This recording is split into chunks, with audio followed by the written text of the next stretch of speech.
Halo, selamat pagi, Mas Praska. Ya, halo, selamat pagi Mbak Meda. Oke, kalau Ya, misalnya kita lihat sebenarnya sampai kapan nanti, harga saham yang berhubungan dengan kesehatan ini bisa terus naik?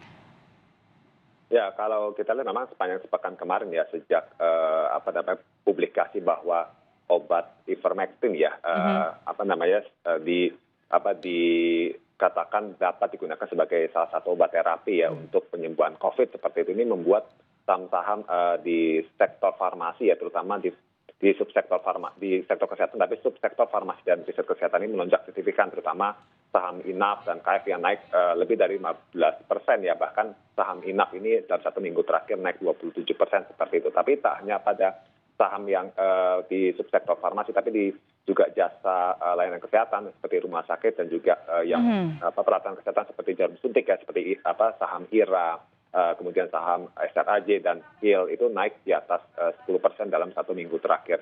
Nah memang kondisi ini yang juga membuat saham-saham di sektor kesehatan atau indeks sektor kesehatan ini naik di atas 4% ya dalam sepekan terakhir yang dikontribusi oleh saham-saham tersebut. Dan momentum ini tidak lepas dari kenaikan kasus COVID-19 secara harian ya yang terus Oke. mencetak rekor tertinggi seperti itu. Oke. Bagaimana kemudian caranya bisa memanfaatkan momentum ini? Sebenarnya kan kalau kita lihat saham farmasi bukan kali ini saja bisa melejit. Ketika awal ada informasi baik tentang, vaksinasi COVID-19, kedatangan vaksin ini juga kalau kita ingat sahamnya cukup melejit waktu itu ya, Mas Praska? Ya, secara memang tren harga sempat mengalami kenaikan signifikan ya sekitar kalau tidak salah di awal-awal tahun ini ya Mhm, seperti itu di saham-saham dari sektor yang tadi peralatan kesehatan dan juga untuk yang farmasi. mhm. Namun sekarang memang karena kasus COVID ini kembali meningkat ya meskipun sudah ada vaksinasi. Jadi saat itu kan memang kenaikan saham-saham di sektor farmasi ini terutama yang di peralatan kesehatan karena vaksinasi seperti itu. Nah sekarang kepada kebutuhan dari adanya obat-obat untuk terapi penyembuhan COVID-19 di mana saat ini secara kasus ini melonjak cukup signifikan sehingga diperkirakan akan mendongkrak permintaan terhadap layanan jasa dari emiten-emiten di sektor tersebut. Nah kalau pekan lalu, yang dipantau adalah saham kesehatan ada yang naik bahkan sampai 27%, tapi ada juga kan Mas Praska yang turunnya ini bahkan sampai 7%. Investor tentu harus lebih cermat untuk bisa memilih emiten kesehatan mana yang harus diambil, yang harus dipilih. Ada tips nggak Mas Praska? Ya, sebenarnya kalau ini kan cukup bervariasi sekali ya dan dari ada yang kencang sampai masih ada yang minus ya. Jadi menurut Mhm. saya memang harus dilihat secara perbandingan fundamentalnya dulu ya. Karena ada juga nih memang yang fundamentalnya bagus saya lihat itu naiknya juga signifikan bahkan mengalami koreksi seperti Mhm. saham Same ya, Sarana Media Tama ini malah mengalami koreksi seperti itu.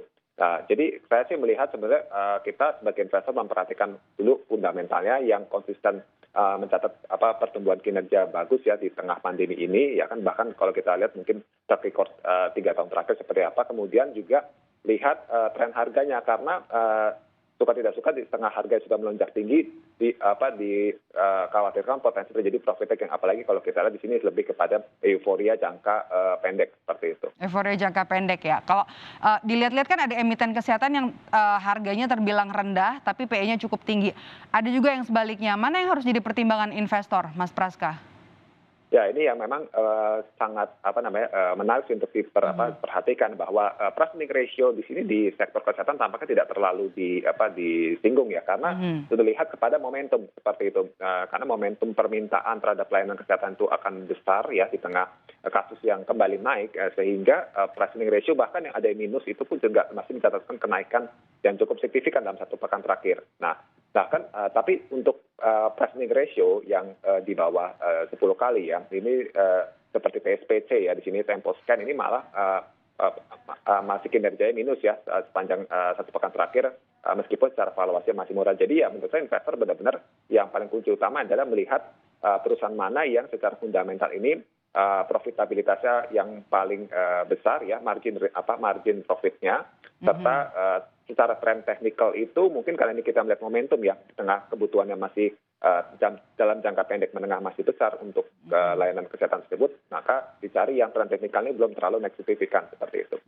Oke, fundamental perusahaan itu jadi salah satu pertimbangan yang harus bisa diteliti oleh investor. Nah kalau gitu Mas Praska, mana yang lebih cocok untuk kesehatan ini?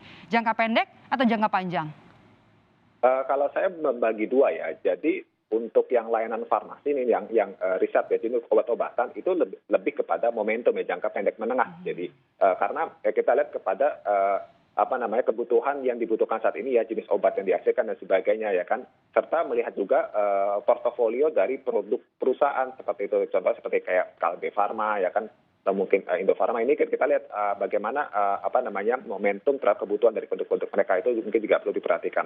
Nah tapi untuk yang layanan kesehatan ya, seperti rumah sakit dan juga peralatan kesehatan itu lebih kepada jangka menengah panjang ya, karena dikatakan layanan kesehatan seperti rumah sakit ini tampaknya menjadi kebutuhan utama nih meskipun setelah pandemi seperti itu. Meskipun setelah pandemi ataupun juga kita belum tahu ya pandemi masih sampai kapan berakhir. Jadi bisa untuk ada yang jangka pendek sampai jangka panjang dan juga jangka sedang dan juga jangka panjang. Tapi yang perlu diperhatikan oleh para investor adalah tentunya fundamental dari perusahaan, baik juga tadi fasilitas layanan kesehatan ataupun juga rumah sakit. Terima kasih sudah bergabung bersama kami Mas Praska Putrantio. Sehat selalu Mas Praska.